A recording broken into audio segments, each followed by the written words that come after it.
Telangana CM Revanth Reddy Delhi పర్యటన ముగిసింది. మరి కాసేపట్లో ఢిల్లీ నుంచి ఆయన హైదరాబాద్ బయలుదేరనున్నారు. నిన్న వామపక్ష తీవ్రవాద నిర్మూలన సదస్సులో రేవంత్ రెడ్డి పాల్గొన్నారు. వరద సాయం, విభజన హామీలు, ఐపీఎస్ల కేటాయింపు అంశాలపై కేంద్ర హోంమంత్రి అమిత్ షాకు విజ్ఞాపనలు చేశారు.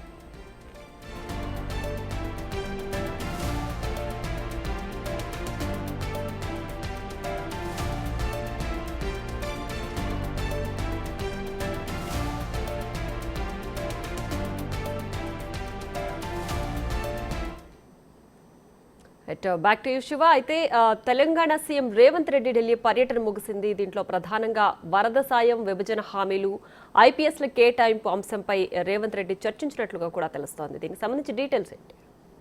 రైట్ ప్రియా, తెలంగాణ సీఎం రేవంత్ రెడ్డి ఢిల్లీ పర్యటన 2 రోజుల ఢిల్లీ పర్యటన ముగిసింది. మొన్న రాత్రి ఢిల్లీ చేరుకున్న రేవంత్ రెడ్డి నిన్న కేంద్ర హోంమంత్రి అమిత్ షా అధ్యక్షతన జరిగిన మావోయిస్టు ప్రభావిత ప్రాంతాల రాష్ట్రాల ముఖ్యమంత్రుల సమావేశానికి సీఎం రేవంత్ రెడ్డి హాజరై ఈ మావోయిస్టు ప్రభావిత ప్రాంతాల్లో ఉన్న కొన్ని తెలంగాణలో 3 జిల్లాలను LWE కింద, అంటే లెఫ్ట్ వింగ్ ఎక్స్ట్రీమిజం, వామపక్ష తీవ్రవాదానికి సంబంధించి ఏదైతే అంశాలు ఉన్నాయో దానికి సంబంధించి ఆ కేటగిరీలోకి 3 జిల్లాలను చేర్చాలి. మరోవైపు ఇతర కొన్ని కీలక అంశాలకు సంబంధించి హోమ్ మినిస్ట్రీ ఆధ్వర్యంలో జరిగిన, అమిత్ షా ఆధ్వర్యంలో జరిగిన ఈ సమావేశంలో పలు కీలక విషయాలను కూడా రేవంత్ రెడ్డి లేవనెత్తడం తెలుస్తుంది. ఆ సమావేశం తర్వాత మళ్ళీ సపరేట్ గా కేంద్ర హోంమంత్రి అమిత్ షా నివాసంలో మళ్ళీ సమావేశమై ఐపీఎస్ లకు సంబంధించిన అంశాలు, రాష్ట్ర విభజన జరిగిన తర్వాత ఐపీఎస్ కేటాయింపు అనేవి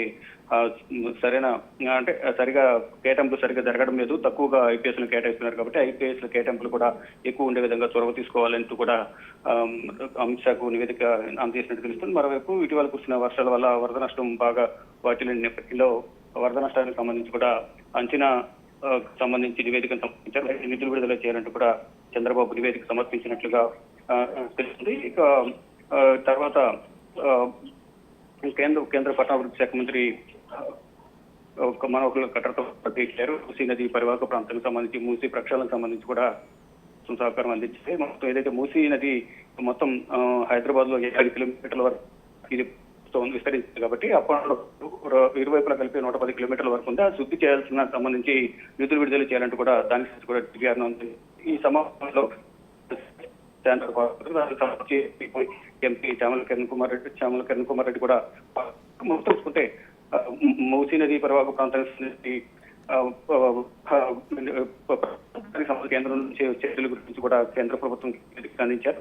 మరోవైపు నిన్న కేంద్ర హోంమంత్రి సందర్భంలో కూడా రాష్ట్ర విభజన సమయంలో ఉన్న సమస్యలు ఏవైతున్నాయి ఆ సమస్యలకు సంబంధించి కూడా విభజన హామీలు నెరవేరలేదు. కాబట్టి హామీలన్నీ కూడా నెరవేర్చే విధంగా చొరవ తీసుకుని రాష్ట్రానికి కేంద్ర ప్రభుత్వ నిధులను కూడా విడుదల చేయాలి, రాష్ట్ర అభివృద్ధికి సహకరించాలంటూ కూడా ఇటు హోంమంత్రి అలాగే మనోహర్ ఖట్టర్ కూడా నివేదికలు సమర్పించారు.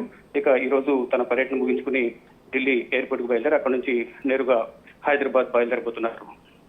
Right Shiva, thanks for the updates.